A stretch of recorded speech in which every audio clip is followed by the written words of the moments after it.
Hai, selamat datang di channel pertama saya. Perkenalkan, nama saya Mega. Di sini kita akan membahas berbagai hal menarik, yaitu tentang horor dan misteri. Kita langsung saja ke topiknya.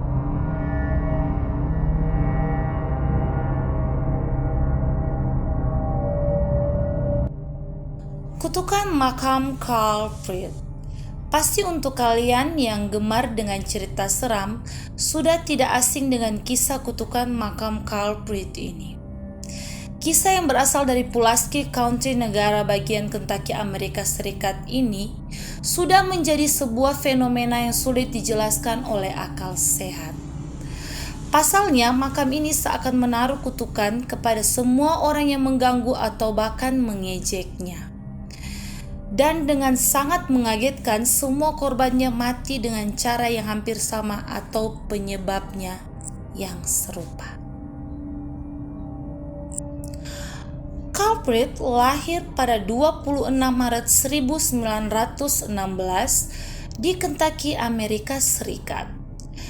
Hanya ini sih info yang sudah saya research, tapi semuanya bermula ketika dia memergoki istrinya berselingkuh. Tidak ada catatan digital mengenai kisah hidup Carl Prit, di mana dia tumbuh besar, di mana dia bersekolah atau bekerja, bahkan nama istrinya tidak ditemukan. Hanya ada satu artikel yang menyebutkan Carl Prit ini adalah seorang tukang kayu, tapi entah informasi ini valid atau tidak.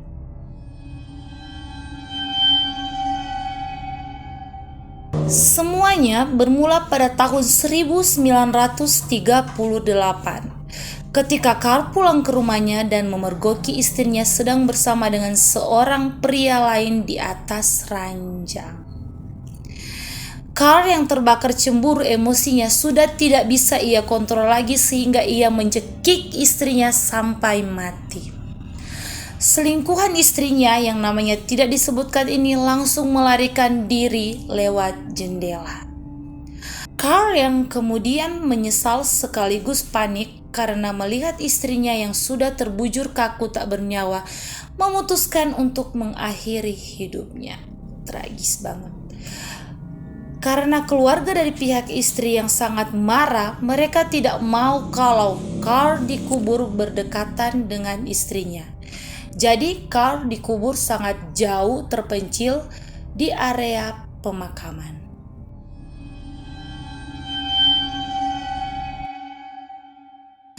Setelah dikubur, orang-orang yang melihat makamnya mulai melaporkan bahwa makam Carl mulai berubah warna dan membentuk sebuah rantai.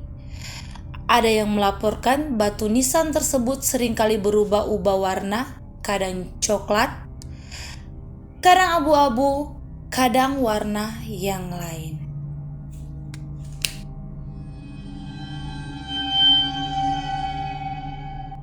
Keanehannya tidak berhenti di situ. Pada suatu ketika ada sekelompok anak laki-laki yang berziarah ke makam Carl Prit. Lalu salah satu dari anak-anak ini melemparkan batu ke nisan Carl sampai nisannya rusak. Mungkin untuk menunjukkan ke teman-temannya bahwa dia tidak takut dengan cerita-cerita aneh soal makam itu. Di perjalanan pulang dari makam, anak itu mengalami kecelakaan dengan sepeda yang ia kendarai sehingga rantai sepedanya putus dan anehnya mencekik leher anak itu hingga tewas. Ibu dari anak ini tidak terima dengan kematian anaknya dan pergi ke makam Carl lalu menghancurkan batu nisannya dengan kapak. Keesokan harinya ketika hendak menjemur pakaian, ibu itu terpeleset dan mati dengan cara tercekik kawat jemuran. Kematian ibu dan anak ini sudah tersebar dan warga di sekitar meyakini pelaku pembunuhan dari kematian ini adalah arwah Carl Prit. Dan yang lebih anehnya lagi, batu nisan di makam Carl tidak tergores sama sekali, bahkan tidak ada bekas sama sekali. Next. Selanjutnya, ada seorang petani yang ingin membuktikan rumor soal makam Carl. Dia pergi ke makam itu dan menembakkan pistol ke arah batu nisan beberapa kali sehingga menyebabkan kuda yang ditungganginya lari sangat kencang sampai hilang kendali dan masuk ke dalam jurang. Beruntung kuda yang petani ini tunggangi hanya luka-luka. Tapi nasib naas menimpa sang petani yang terjerat tali kekang kuda hingga tercekik sampai meninggal. Wow, next. Karena sudah tersebar banyak cerita ganjil tentang makam ini, seorang anggota Kongres mengirim 2 anggota kepolisian untuk menginvestigasi makam itu. Di sana 2 petugas melakukan investigasi sesuai dengan apa yang diperintahkan, mulai dari mengambil foto dan mencari bukti-bukti. Namun saat investigasi sedang berlangsung, salah satu petugas sempat membuat lelucon atau dia mengejek mitos mengenai makam itu. Kayaknya sih dia kayak nggak percaya gitu.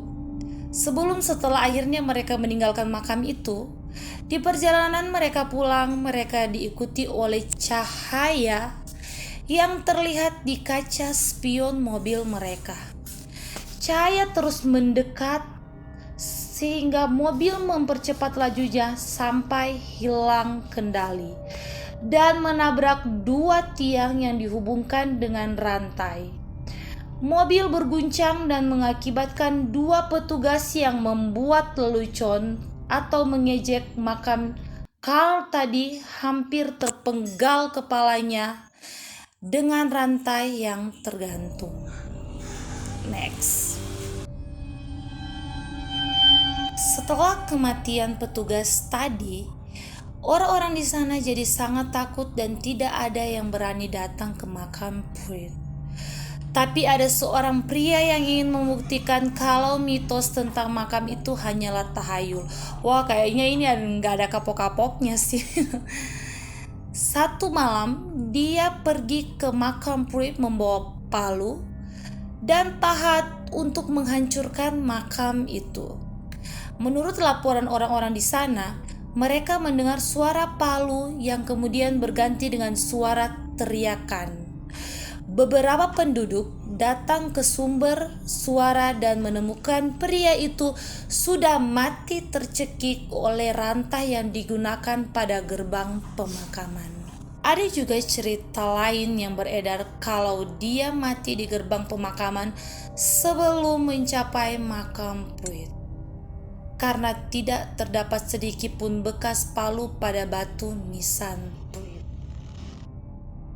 Setelah kejadian ini, makam yang berada di sekitar makamnya Pruitt dipindahkan ke tempat lain sehingga hanya tersisa makam Pruitt di sana.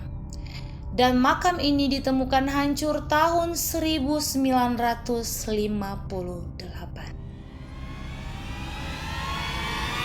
Oke, terima kasih sudah menonton video saya hari ini. Jangan lupa di like, komen, subscribe, dan jangan lupa juga ya nyalakan loncengnya agar kalian bisa mendapatkan banyak lagi cerita-cerita menarik, cerita horor dan misteri lainnya dari saya. Saya Mega, sampai jumpa.